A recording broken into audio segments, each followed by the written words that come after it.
Sanskriti University for excellence in life. BTech Agri BSc lateral entry. నువ్వు నా తమ్ముడు కంటే ఎక్కువ అని ఈయన, నువ్వు నా ఆరో కొడుకు అని రాజారెడ్డి గారు ఆ స్థితికి చేరుకున్నది. అంటే ఏ జన్మ బంధం అది? అంతేనండి. దానికి ఎందుకంటే మీ దగ్గర నీ ఆశించడానికి లేదు. అందుకే చెప్తున్నాను, నేను ఏమీ కాదు, వాళ్ళు ఎక్కడో ఉన్నారు అప్పటికే. అదే వాళ్ళ వలన నేను బెనిఫిట్ అవ్వాల్సింది తప్ప నా వలన వాళ్ళకు వచ్చేటువంటి ఈశ్వర మాత్రపు ప్రయోజనం కూడా లేదు. అప్పటికే రాజశేఖర రెడ్డి గారు అంటే చాలా పెద్దవాళ్ళు, ఏమంటారు, ఇండస్ట్రియలిస్టులు, అట్లాంటి వాళ్ళందరితో కూడా ఆయనకు చాలా మంచి సంబంధాలు ఉన్నటువంటి మనిషి కదా. కానీ వాళ్ళెవ్వరికీ ఇవ్వనంత మర్యాద నాకే ఇస్తూ వచ్చినాడు. ఆ తర్వాత ఈ మధ్యలో నేను వాళ్లకు నష్టం వస్తూ ఉంది ఆ వర్క్ వలన.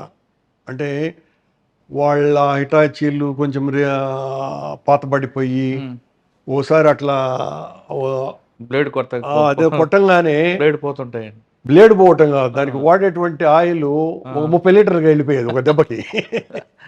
అది చాలా కాస్ట్లీ ఆయిల్, దాన్ని ఏమంటారు ఇప్పుడు మర్చిపోయాను నేను. డీజిల్ కాదండి, ఆయిల్ అండి, హైడ్రాలిక్ ఆయిల్. అది చాలా కాస్ట్లీ ఆయిల్. రోజుకు 2 బ్యారల్స్ అయిపోయేటి. 2 బ్యారల్స్ అంటే చాలా ఎక్కువ. అక్కడి నుంచి తీసే మెటీరియల్ ఏమీ ఉండదు మళ్ళీ తమాషగా. ఇట్లా ఉంటే నేను ఒక రోజు పోయి, ఇట్లా నా వల్ల మీరు నష్టపోవటం ఎందుకు, మీరు తీసుకెళ్ళిపోండి అని చెప్పిన. నేను నాకు ఇష్టం లేదు, మీరు తీసుకెళ్ళిపోండి అంటే కర్ణ అంటాడు అనేవాడు అప్పటికే నన్ను, ఆయన రాజశేఖర్ కర్ణ, నాకు నష్టం వస్తే ఆ నష్టం నన్ను ఎక్కువగా నష్టపరచదు, నీకు నష్టం వస్తే నీకే కాదు సమాజానికి కూడా నష్టమయ్యా అని అన్నాడు. ఆ మాటలో అర్థం తెలుసా మీకు? అందుకే నేను రాజకీయాల్లో చాలా ఎక్కువ చదువుకున్నవాడిని కదా. అంటే కదిలించేసినటువంటి మాట, ఇతనితోనే నా జీవితం అని నిర్ణయించుకున్న క్షణం నాదది. అప్పటికీ కూడా నాలో, నేను కాంట్రాక్టర్ అవతారం ఎత్తున్నా, జీవనంలో చాలా ఇబ్బందులు పడుతూ ఉన్నా కూడా నాకు విప్లవ రాజకీయాల వైపే చాలా మొగ్గు. ఆ మాట నన్ను కదిలించటమే కాకుండా ఆ తర్వాత ఇంకొక మాట అన్నాడు ఆయన, ఇంకొక 1-2 నెలల తర్వాత. ఇదంతా 87 లోపలే జరిగిపోయిన విషయాలన్నీ కూడాను, 86 లోపలే. కన్నా నేను ఎక్కడైనా మంచి వర్క్స్ తీసుకొని వస్తాను, ఒక 100 కోట్ల రూపాయలు, నువ్వు వర్క్ చెయ్యి, నువ్వేం డబ్బులు పెట్టద్దులే, నీవు 25% తీసుకో అని అన్నాడు. 25% చాలా చాలా ఎక్కువ. డబ్బులు పెట్టినా కూడా 25% ఎవరు ఇవ్వరు. ఆయన అన్న మాట అది. అని అంటే నేనన్నా నాకు అన్నయ్య అనేవాడిని. అన్నయ్య, నేను వ్యాపారాలు, డబ్బులు సంపాదించాలా, ఇవన్నీ నాకు పెద్ద తెలియవు, నాకు ఇది కూడా లేదు.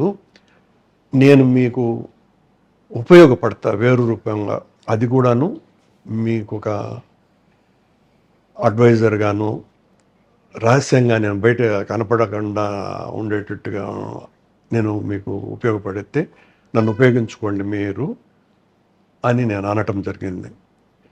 అప్పటికి నాకు రామచంద్రరావు గారు, నాకేం తెలియదు ఆయనకు స్నేహితుడు ఉన్నాడు అన్నటువంటి విషయం కూడాను. రామచంద్రరావు గారు కూడా అలాగే ఆయనకు ఉండేవారు. ఎందుకో ఆయనకు నచ్చింది ఇది. వెరీ గుడ్ కర్ణ, అట్లాగేలే అని అన్నాడు. నేను అప్పటి నుంచి రాజశేఖర రెడ్డి గారితో అట్లాగే చేయలవుతూ ఉండేవాడిని. రాజారెడ్డి గారితో మరింత గాఢత పెరిగింది. అంటే ఒకవైపున కొడుకుతోటి, మరోవైపున తండ్రితోటి సైమల్టేనియస్గా. అంటే ఎలా ఉంటారంటే ఎవరు కూడా నమ్మలేరు. నేను స్కూటర్లో కోడూరుకి ఒక రోజు వెళ్తే తడిచిపోయినా, రాజారెడ్డి గారు నన్ను చూసి టవల్ తెచ్చి ఆ టవల్తో నా తల తుడిచి, ఎన్ని ఇప్పుడు ఎవరైనా చెప్తే ఇంకా ఆయన లేడు కదా సాక్ష్యం, అబద్ధాలు చెప్తాడారులే అనే అంత మా ఇద్దరి బంధం. మచ్చు కదా ఒకటి. అంటే ఆయన చేసిన పనిని గుర్తు పెట్టుకోవడానికి మీ గొప్పతనం అది. ఎంత చెప్పినా తక్కువే. నాకు తెలిసినటువంటిది ఒకటేనండి, రాజారెడ్డి గారు, రాజశేఖర రెడ్డి గారు, నేను ఎవరితోనైనా కూడా నాకు ప్రేమ అంటే చాలా ఇష్టం మనుషుల పట్ల.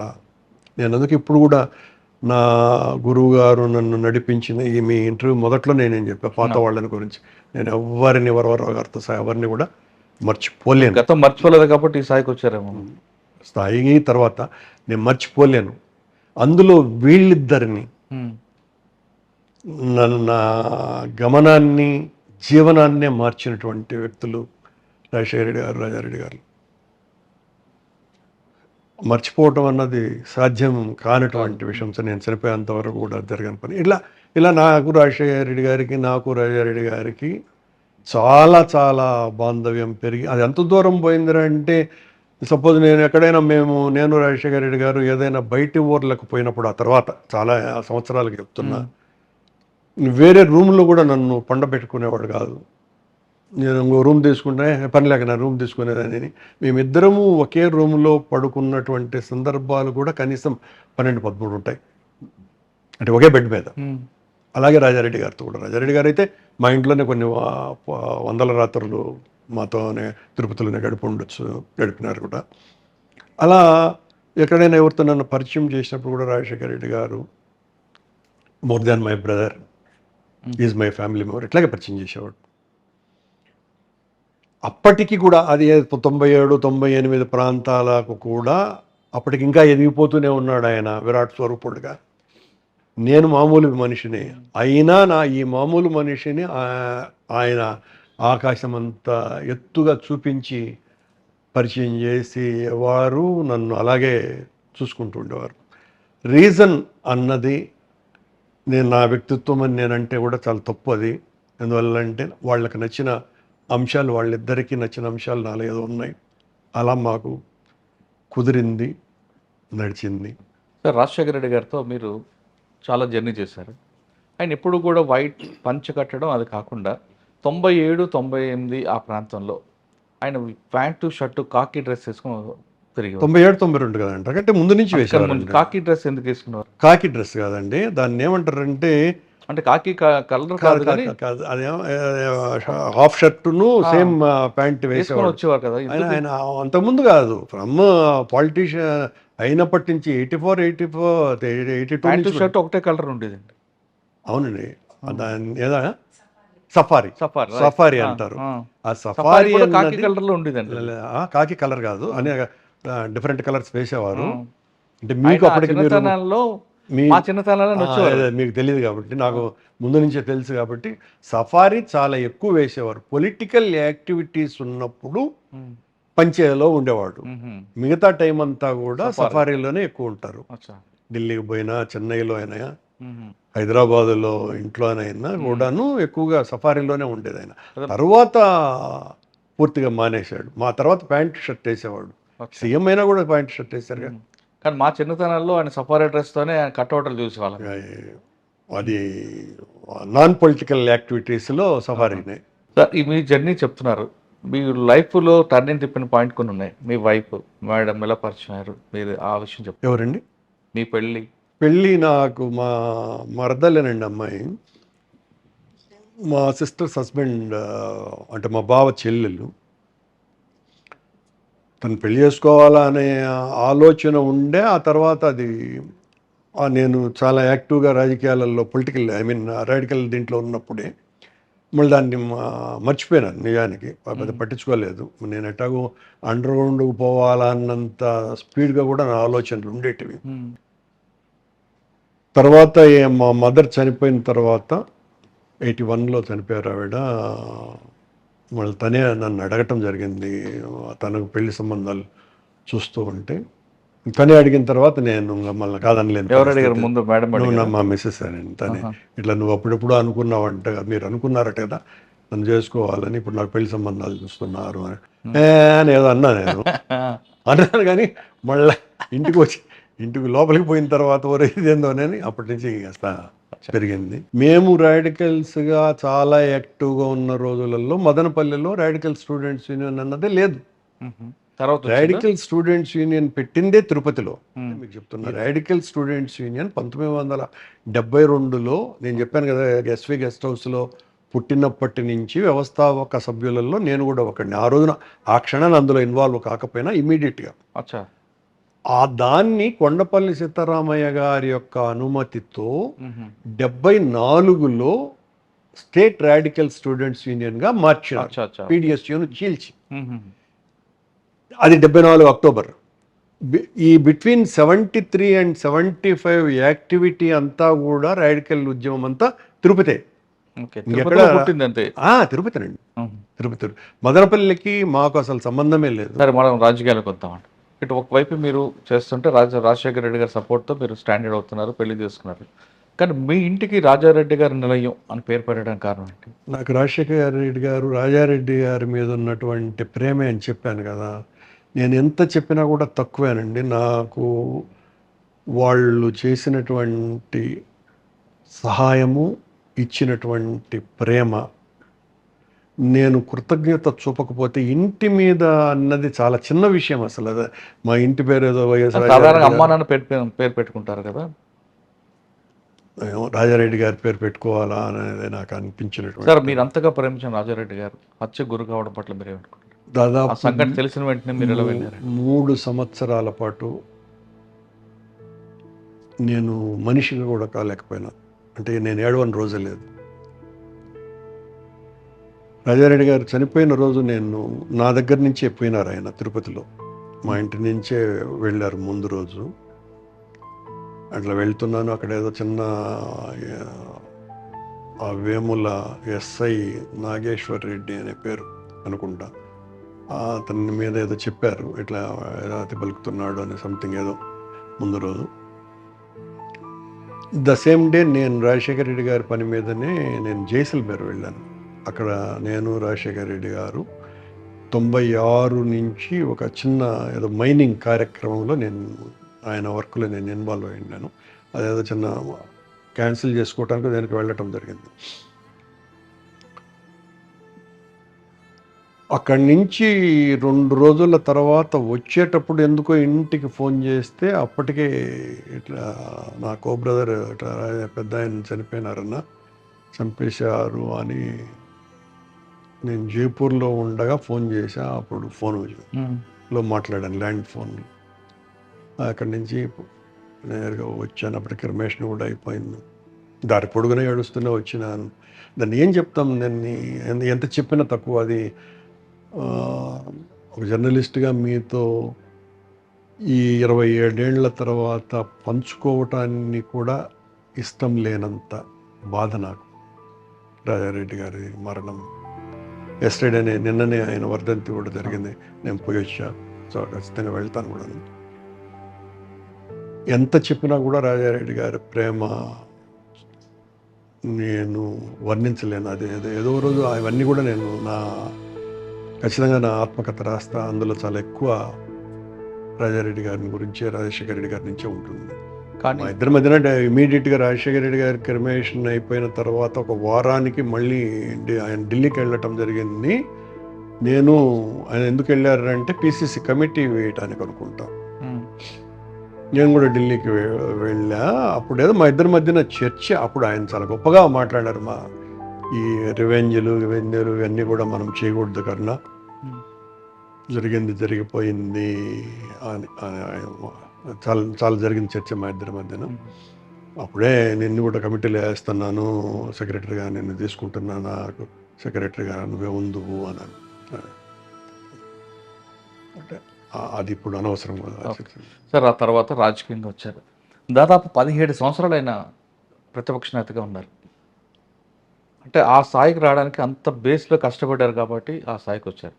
ఒక దశలో 2004 నుంచి పాదయాత్ర చేయాలి, ప్రజల కష్టాలు చూడాలి అన్నది ఒక ఛాలెంజ్. పాదయాత్ర చేయడం అనేది పెద్ద ఛాలెంజ్. ఆ టాస్క్కి మీరు సహకారం ఎలాగిచ్చారు? ఆయన చేస్తున్న దానికి చాలా రిస్క్ ఉన్నది తెలిసి కూడా మీరు ఏ విధంగా మీరు అడ్డుపడినా, నచ్చ చెప్పినా వినకుండా ఏ విధంగా వెళ్ళారు? అసలు ఆ పాదయాత్రలో మీ పాత్ర ఏంటి? అంటే మీరు చెప్పిన దాంట్లో కొద్దిగా అతిశయోక్తి ఉన్నది, సత్యదూరాలు కూడా ఉన్నాయి. దానికంటే ముందు 2003లో ఆయన పాదయాత్ర ఏప్రిల్ 5 సంథింగ్ 9వ తారీఖున ప్రారంభమైంది. దానికి ముందు ఒక 4 నెలల ముందు నేను ఆయనకు చెప్పి ఇక్కడ గాలేరు నగిరి సాధన పాదయాత్ర అని ఒక 14 రోజులు చేశానండి. చేసినప్పుడు ఆయన అడిగేవాడు ఎట్లుండాలి. నేను రోజు ఎట్లా ఎబ్బుడుదుబ్బుడుగా నడిచేవాడిని, ఓ 25 కిలోమీటర్లు అట్లా. ఏది ఎట్లుండదు కర్ణ, ఏంది ఏమైనా నొప్పులు ఉన్నాయా అవన్నీ అడిగేవాడు. ఇదేదో బాగుందన్నాయా అని నేను మామూలు చర్చ జరిగేది. అందువలన ఆయన ఆ పాదయాత్ర అన్నది ఎంచుకోవటం కాదు, కానీ ఆయనకు ఆలోచన వచ్చింది. ఆయన రామచంద్రరావు గారు ఇంకా ఇతరులు మాట్లాడుకొని తీసుకున్న నిర్ణయం అది. నేను ఆ పాదయాత్రలో మొదటి నుంచి ఆఖరు వరకు నేను పాల్గొవటం జరిగింది, ఆయనతో పాటు నడవటం జరిగింది. అది రాష్ట్ర రాజకీయ చరిత్రని మలుపు తిప్పినటువంటి సంఘటనలు. అంటే మీరు నడిచిన దానికి ఆయన నడిచిన వేలాది కిలోమీటర్లకి చాలా వ్యత్యాసం ఉంటుంది. అంటే ఆయన నడిచింది కూడా 1473 కిలోమీటర్లు. అవునండి, అది మంచి మండు టెండర్లో. అవును, చాలా తేడా ఉంది కదా, సంబంధం ఏముంది అది. కానీ అందులో ఉన్న కష్టాలని చెప్పారు మీరు. మేము రోజు మాట్లాడుకుంటూనే ఉండేవాళ్ళంగా, ఎవ్రీడే ఉంటుంది కదా మా దాకా. రాజశేఖర్ రెడ్డి గారు కష్టాలు నష్టాలను గురించి మాట్లాడుకునేటువంటి వ్యక్తిత్వం కాదు. దేన్నైనా కూడా అనుభవించి పలవరించేటువంటి వ్యక్తిత్వం ఆయన. ఎలా నడిచాడు సార్ ఆయన ఇన్ని వేల కిలోమీటర్లు అడవుల్లో, ఎండల్లో, ఒకవైపు నక్సల్స్ తిరిగే ప్రాంతంలో? అందుకే ఆయన రాజశేఖర్ రెడ్డి, అందుకే ఆయన నాకు నాయకుడు. నేను విప్లవ రాజకీయాలలో ఉన్నప్పుడు చాలా పెద్దవాళ్లతో కూడా నాకు సంబంధాలు ఉన్నాయి. నేను వాళ్ళతో కలిసి నడిచిపోయినానని చెప్పలేను, కానీ నాతో నడిచిన వాళ్ళు ఎన్కౌంటర్లో ఉండరు. వాళ్ళెవ్వరికీ లేనటువంటి వ్యక్తిత్వం రాజశేఖర రెడ్డి గారిలో ఉంది అన్న ప్రగాఢమైన నమ్మకము, విశ్వాసమే నాకు రాజశేఖర రెడ్డి గారితో పయనమయ్యేటట్టు చేసింది. అసమానమైనటువంటి ధైర్యం ఉంది, ఎవరికీ లేనటువంటి సుగుణం ఉంది, ప్రజల పట్ల బాధ్యత ఉంది, వీటిలన్నింటికి మించి ప్రేమ ఉంది. ఇవన్నీ కలబోసినటువంటి రూపశిల్పి రాజశేఖర రెడ్డి గారు. సో ఈ పాదయాత్ర రాజమండ్రిలో ఆగిపోవడం, రాజమండ్రిలో ఆయన అనారోగ్యం పాలవడం, అప్పుడు మేము అనిపించిందండి బ్రేక్ పడుతుంది అనుకున్నారా? లేదు, ఆయన ఇంకా మొండిగా నడుస్తారని మా స్పష్టంగా తెలుసు. రాజశేఖర రెడ్డి గారు ఆ రకంగా మానేస్తాడని కళ్ళ కూడా నేను అనుకునే లేదు, ఆగిపోతుందని నేను అనుకోలే. అక్కడ కూడా నీకెటుండదు కర్ణ, నీకెటుండదు రాంబాబు అని అడిగేవాడు, కానీ నేను అయిపోయినాను అనేటువంటి మనిషి కాదు ఆయన. జాగ్రత్తగా ఉండండి అని చెప్పేవాడు.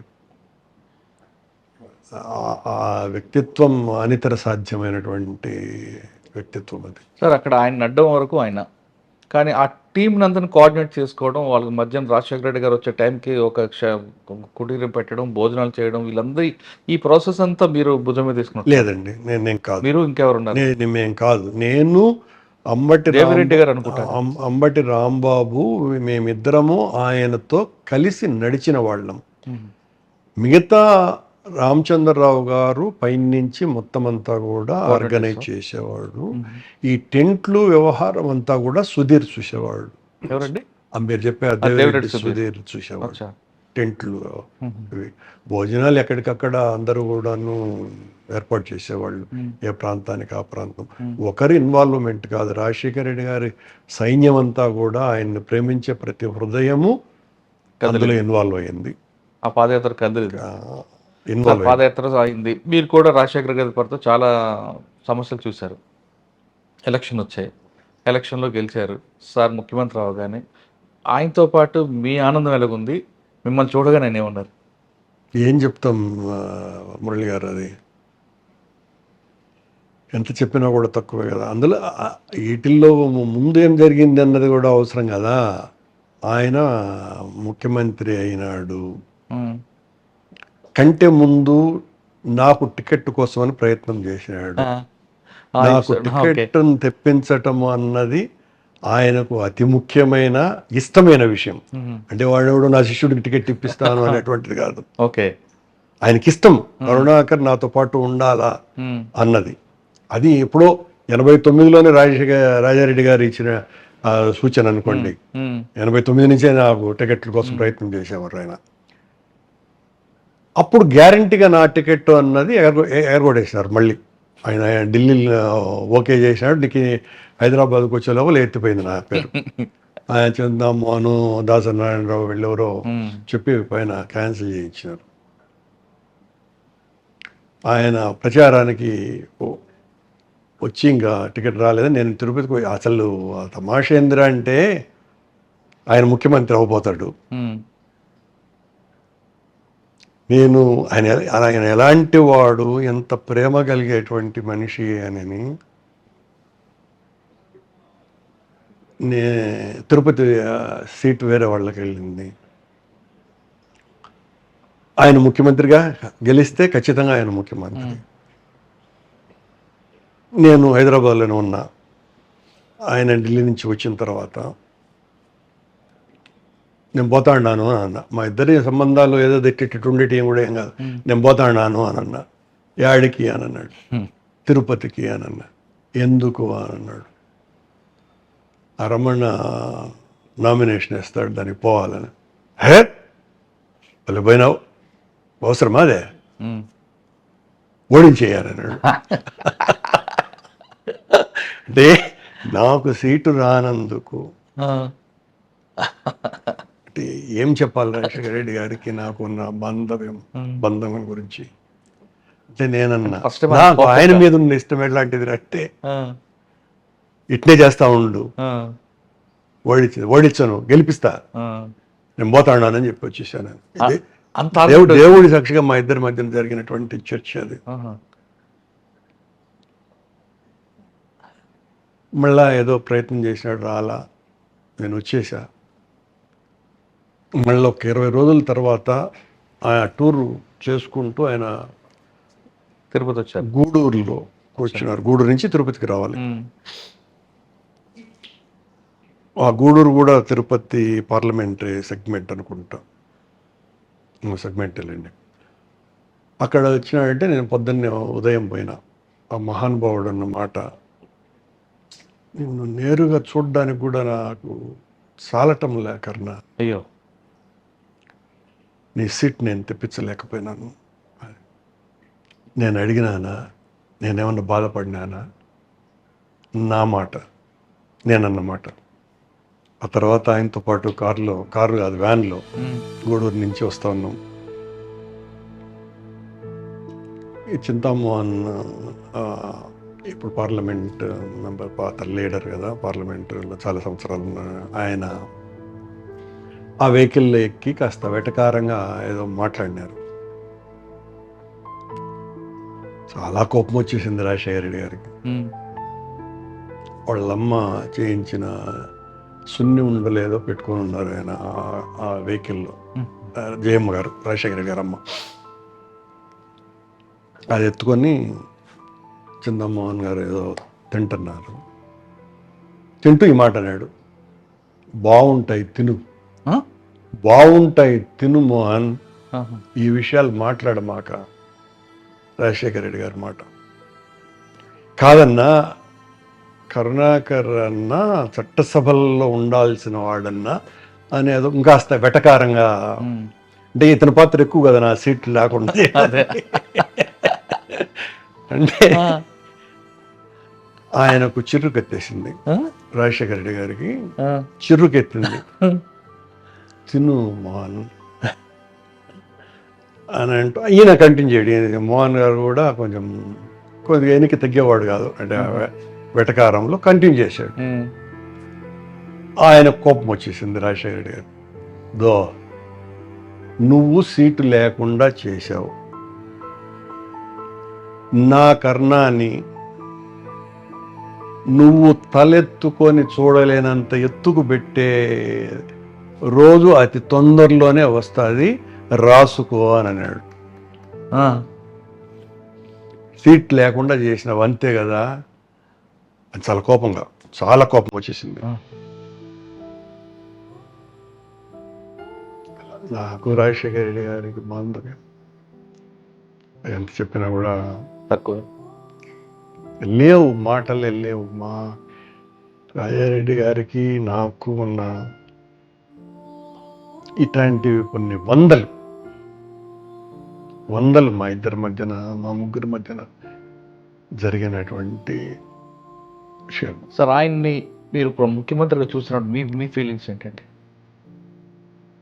అక్కడే ఉన్నాను కదండి నేను,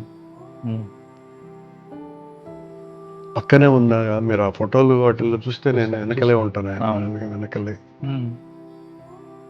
అయిన తర్వాత మొదటి భోజనం కూడా సెక్రటేరియట్లో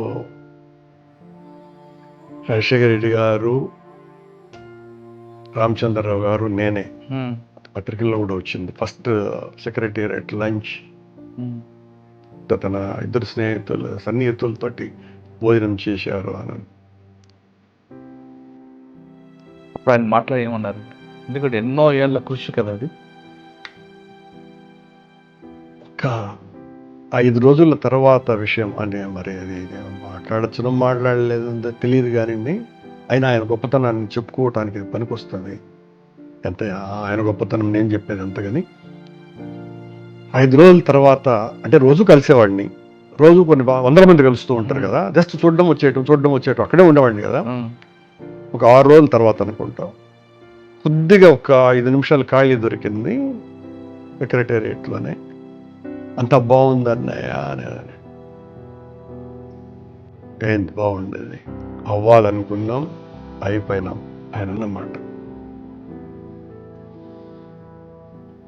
మొదట మన అప్పులు ఏమేమి ఉన్నాయో ఆ లెక్క పట్టుకొనిరా, మొదట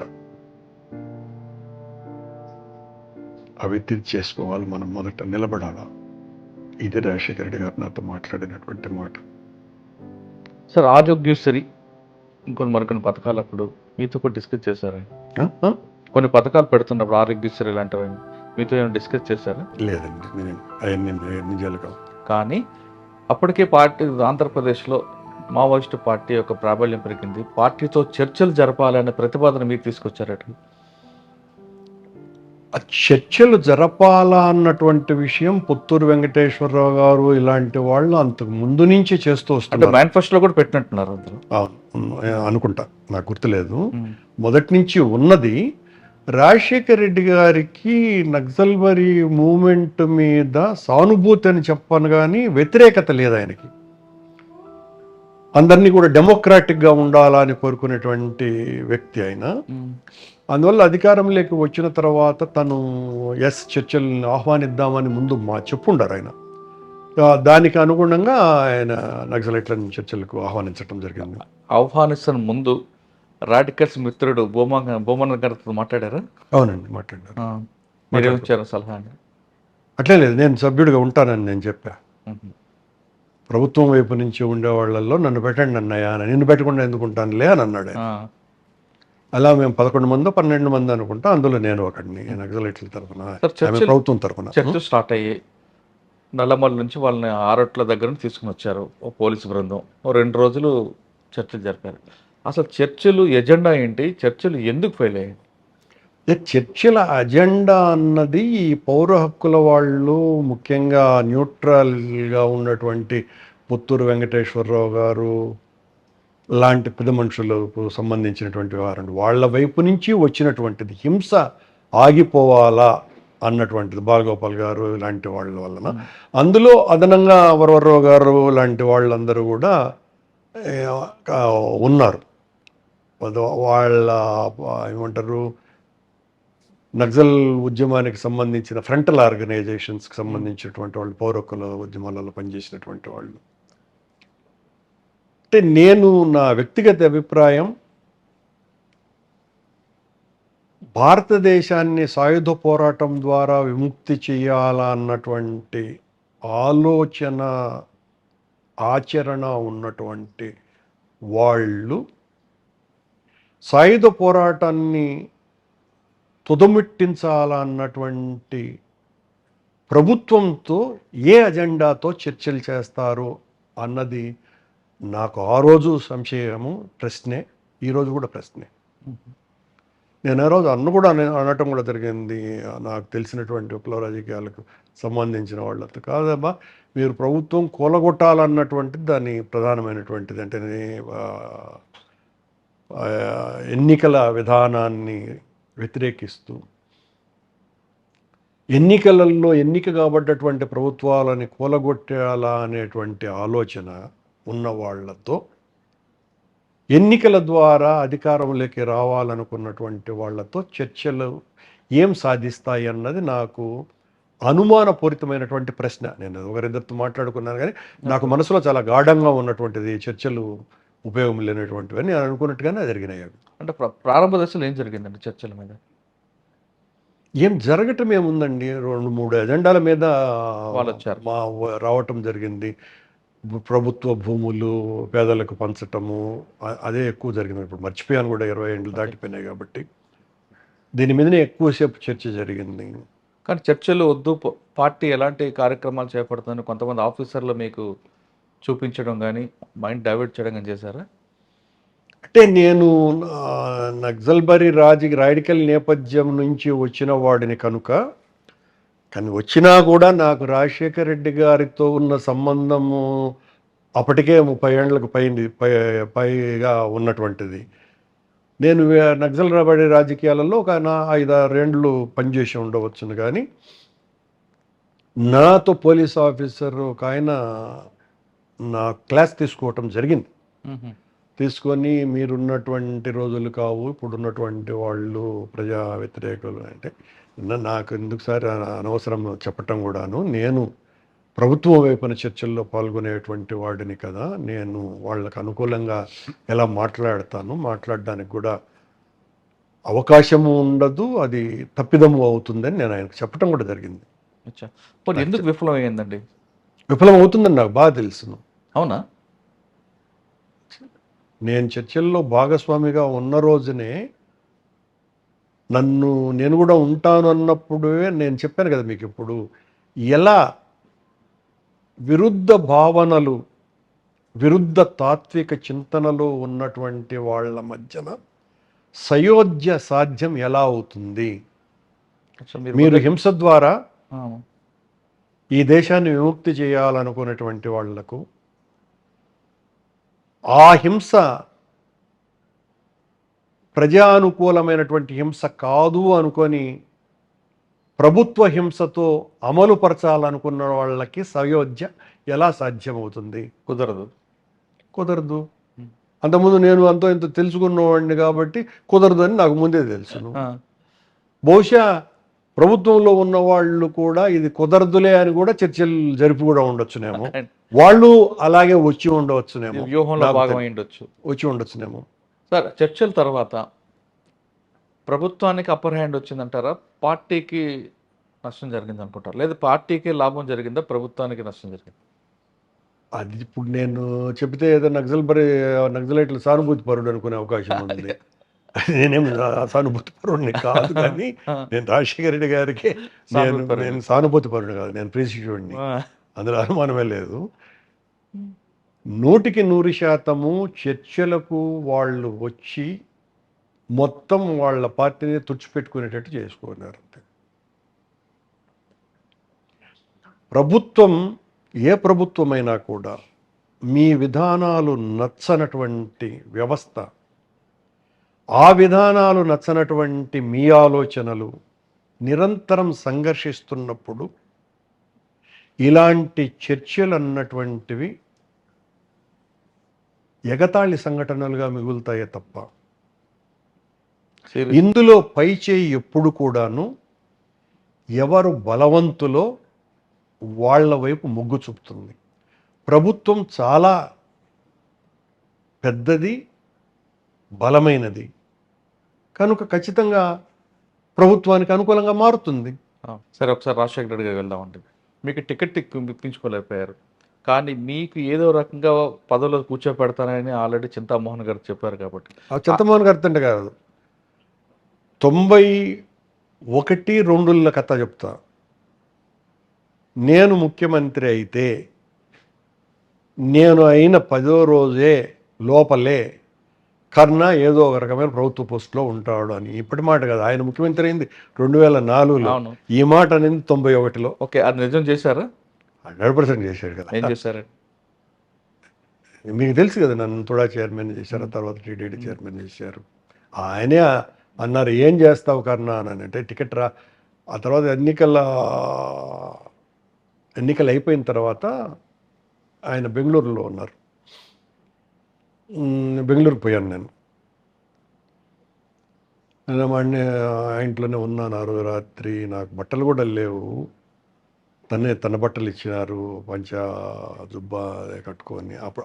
అప్పుడు మా ఇద్దరి మధ్యన ఏదో చర్చ, ఏమవుతావు అని అంటే ఏం అయ్యేది ఏముండదు అన్నయ్య, నేను నువ్వు టీటీడీ చైర్మన్ అవుతావులే అని తనన్నాడు. ఆయనన్న మాట. ఆ తర్వాత గవర్నమెంట్ వచ్చిన తర్వాత ఎంత గొప్పవాడు రాజశేఖర రెడ్డి గారు.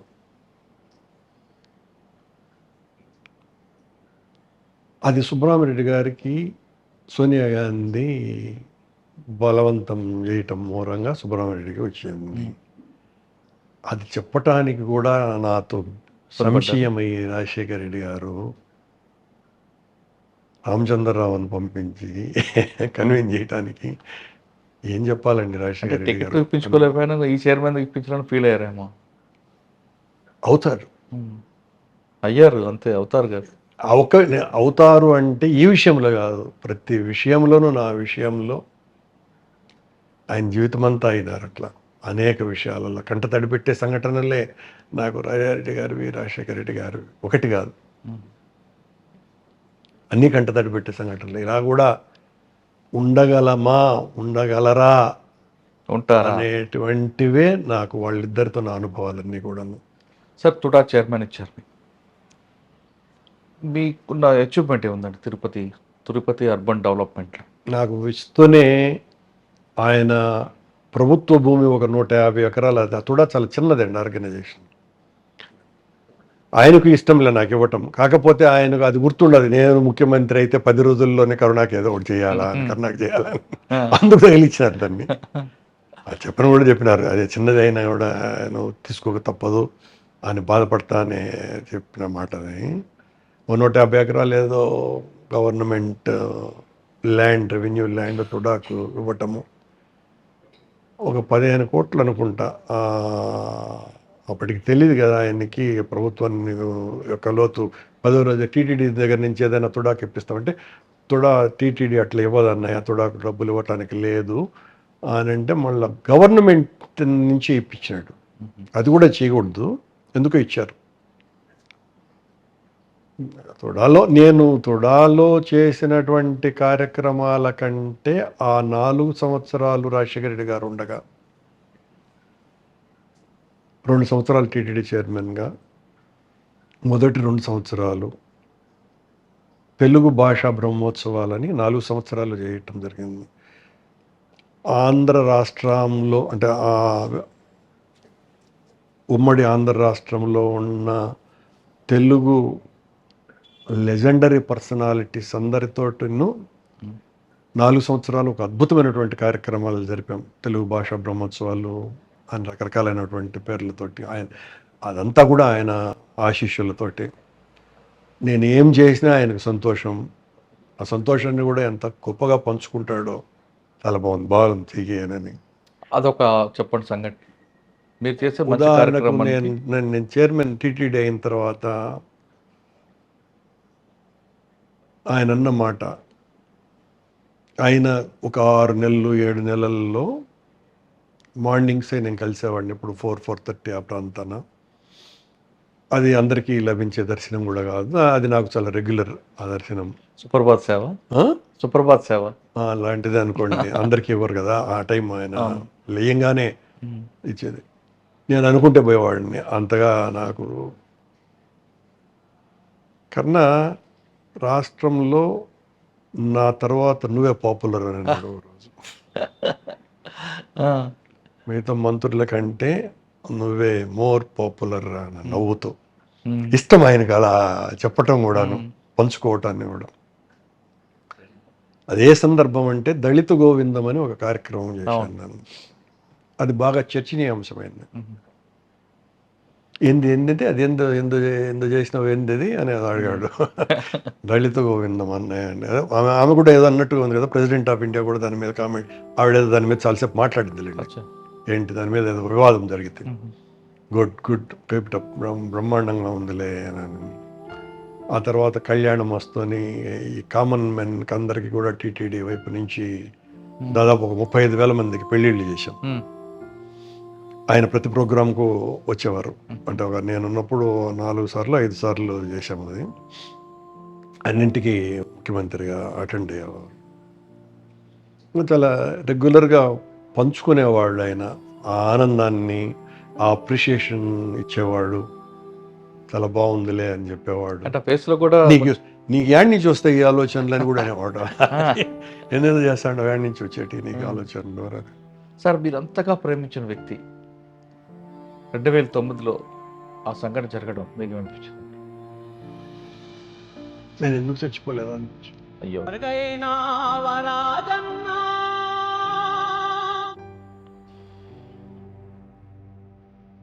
ఎందుకంటే ఏం లేదు మాట. ఇప్పటికీ కూడా ఆ బాధ పోదు కూడా. దాదాపు 16 సంవత్సరాలు అయింది ఆయన చనిపోయి. మీరెవ్వరు నమ్మనటువంటి మాట విషయం, రాజశేఖర రెడ్డి గారి బొమ్మను, రాజశేఖర రెడ్డి గారి విగ్రహాన్ని ఎక్కడా కూడా పోస్టర్లో కూడా తదేకంగా ఈ 16 ఏళ్లలో నేను చూడటమే లేదు, చూడలేను కూడా. కళ్ళు తెరుచుకొని ఉంటాయి కానీ చూడలేను. ఎందుకు? చనిపోయినాడన్న భావనే భరించలేను కాబట్టి చూడలేదు. ఇప్పటికీ కూడా అదే. ఇదేమి నేనేమి ఇంకొకరి అభినందనలు అందుకోవటానికో,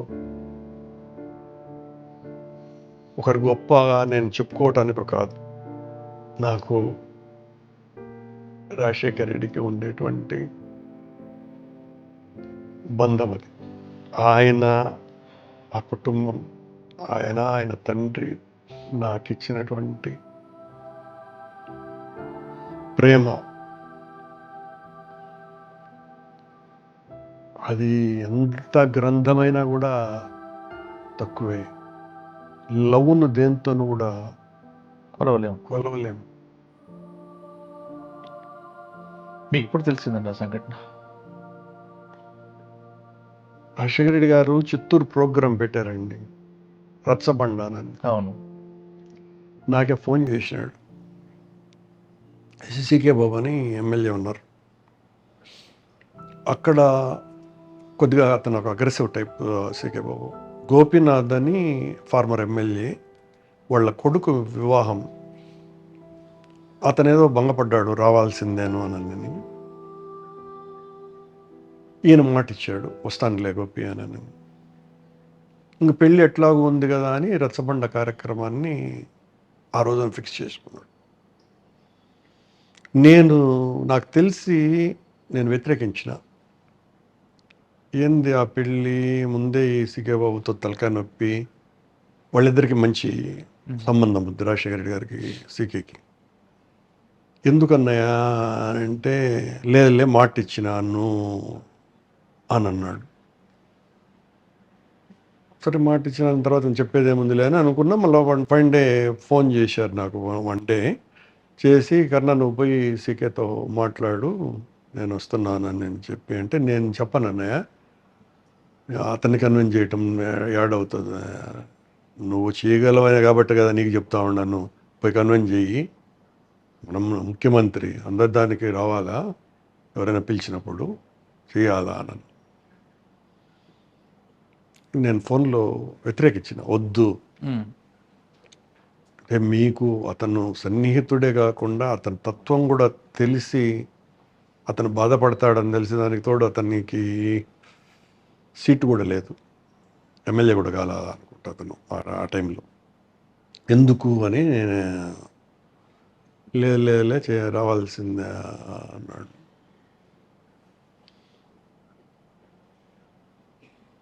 నువ్వు పోయి కన్విన్స్ చెయ్యి అని అన్నాడు నన్ను ఆయన. వస్తున్నానని చెప్పు, మొదట వాళ్ళ ఇంటికి వస్తాను, తర్వాత పెళ్ళికి పోతాను అని. చాలా అయిష్టంగా పోయానండి నేను. చాలా అయిష్టంగా మరి ఏమన్నా వేవ్స్ ఎట్లా అనిపిస్తాయో తెలియదు కానీ మురళి గారు, ఈ సీకే ఒప్పుకోళ్లే కాబట్టి రాడులే అనేది కూడా నా మనసులో నడుస్తున్నది. నేను పోయి సీకే రాజశేఖర్ వస్తున్నారు ఆ పెళ్ళికి అంటే ఏ విషయంలోనూ, అంటే రాజశేఖర రెడ్డి మనిషిగా నాకు సీకేతో కూడా ఎక్కువగానే రిలేషన్ ఉండేది అప్పటి వరకు. వెంటనే యాక్సెప్ట్ చేయనటువంటి మనిషి చెప్పమన్నాడు, ఖచ్చితంగా వస్తానని చెప్పి. మొదట నీ ఇంటికే వస్తాడు అని అంటే అనంగానే ఇంక లేస్తాడులే అని అనుకున్నా నేను. కానీ గప్చుప్పున అతను అట్లాగే లేకన్నా అని అన్నాడు.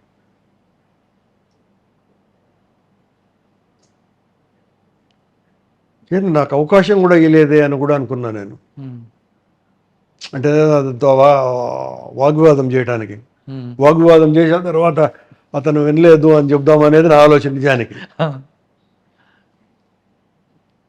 కానీ నేను రామభక్త హనుమాన్ని, రాజశేఖర రెడ్డి ఏం చెప్తే అది చేయాలా, అంతే తప్ప మిస్గైడ్ చేయటము మిస్లీడ్ చేయటము రెండు నేను చేయను. నాకు ఇతని మీద కోపం వచ్చింది, ఇట్లా మాట్లాడినాడు ఆయన, అడ్డపడతాడు అనుకుంటే ఒప్పుకున్నాడని ఇమ్మీడియట్గా ఆడి నుంచి ఫోన్లో మాట్లాడాను. సరే అని అన్నాడు. సర్లే అందరము అక్కడే ఉన్నాము ఆ రోజున. నెక్స్ట్ డే కదా,